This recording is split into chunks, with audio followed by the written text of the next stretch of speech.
High বন্ধুরা, সবাই কেমন আছেন? শুভ পয়লা বৈশাখ। সবাইকে শুভেচ্ছা জানিয়ে আজকে নতুন একটা ব্লগ শুরু করছি। এটা সাঁঝাল, অর্থাৎ বছরের প্রথম দিন ভোরের বেলা যেই ওঠে বাড়ির বড়রা মানে মা, তারা এই শুকনো পাতা আবর্জনা দিয়ে এটাকে আগুন ধরিয়ে দেয়া হয়। এটাই আমার ঠাকুমা তার শাশুড়ি এভাবেই করে করে আসছে। দেখছি ছোট্ট থেকেই এই নিয়মটা দেখছি। ভোরবেলা উঠে ওটাকে সাজাল দেয়া হচ্ছে। মা এখন স্নান টান করে নিয়েছে সকাল সকাল, নিয়ে তুলসী গাছে জল দিয়ে দিচ্ছে। বৈশাখ মাসে তুলসী গাছে ঝরা দেয়া হয়, কিন্তু মা ঝরা দিচ্ছে না।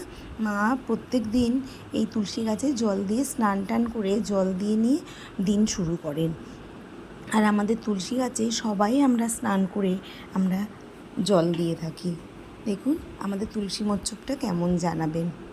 আর মা এখন চলে যাচ্ছে বাড়ির কিছু কাজে। দেখুন নিম পাতা গাছে থেকে নিয়ে এসছে, আর নিয়ে এসছে এই ডাব দুটো আমাদের গাছের। আর এই যে কিছু হলুদ বাগান থেকে তুলে নিয়ে এসছে, এগুলো বাটাবুটি হবে। আজকে দিনে হলো স্নান করার আগে নিম পাতা, হলুদ, একটু সরিষার তেল দিয়ে একটু কপালে গায়ে ছুঁয়ে এটাকে ভালো করে গায়ে দিয়ে স্নান করতে হয়। মানে এই সময় গরমের সময় তো গায়ে যে অ্যালার্জি আছে কিছু, তাতে র্যাশ বেরোবে না, কিছু হবে না। এটাই নিয়ম হয়ে আসছে, ছোটো থেকেই দেখছি সেই নিয়মটাই আমরা বহন করে চলছি।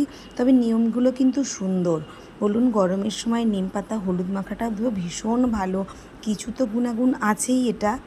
আর মা এখন চলে এসছে কাঁঠাল পাড়তে। প্রত্যেক বছর পয়লা বৈশাখে আমাদের বেশ কিছু কাঁঠাল পাড়া হয় সবাইকেই দেওয়ার জন্য। সবাইকেই বলতে সবাইকে তো দিতে পারি না, খুব কাছের কিছু মানুষদেরকে এইটা মানে আজকে কয়েকটা দেয়া হয়। তার জন্য মা এখানে প্রায় 7-8টা এঁচড় কেটে নিয়েছে, আর সেগুলোই এখন প্লাস্টিক নিয়েছে। প্লাস্টিকের মধ্যে একটা একটা করে ভরে রাখছে, আর তাদের বাড়িতে পৌঁছে দেওয়া হবে বা কেউ এসে নিয়ে যাবে বলা হয়েছে। এগুলোই প্রত্যেক বছরে আমাদের এঁচড়টা পয়লা বৈশাখের দিন মানে আমরা এটা কেটে থাকি। বন্ধুরা, যদি পয়লা বৈশাখের দিন এঁচড় নিতে চান আমাদের বাড়িতে চলে আসবেন, নিশ্চিত এঁচড় পাবেন। দেখুন, আর সদ্য এঁচড় তো এর টেস্ট ভালো হবেই।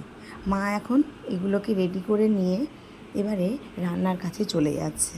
আর আজকে রান্না খুব সিম্পল। দেখুন, এখন বাটাবুটিটা হয়ে গেছে, এবার স্নান করে নেওয়া হবে।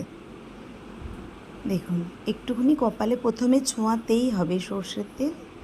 হ্যাঁ, কপালে একটু ছুঁয়ে নিয়ে গায়ে মেখে তারপরে আগে স্নান করে ঠাকুরকে দিতে হয়। এদিকে বলতে বলতেই দুপুরে রান্না চলে এসছে। দেখুন, এটা একটা পাঁচমেশালের তরকারি, আলু ভাজা, গাজর ভাজা, পাঁচমেশালির শাক, আর একটা তেলাপিয়া মাছের ঝাল। সাইজটা কিন্তু বেশ বড় ছিল, আর টেস্টটাও খুব ভালো ছিল।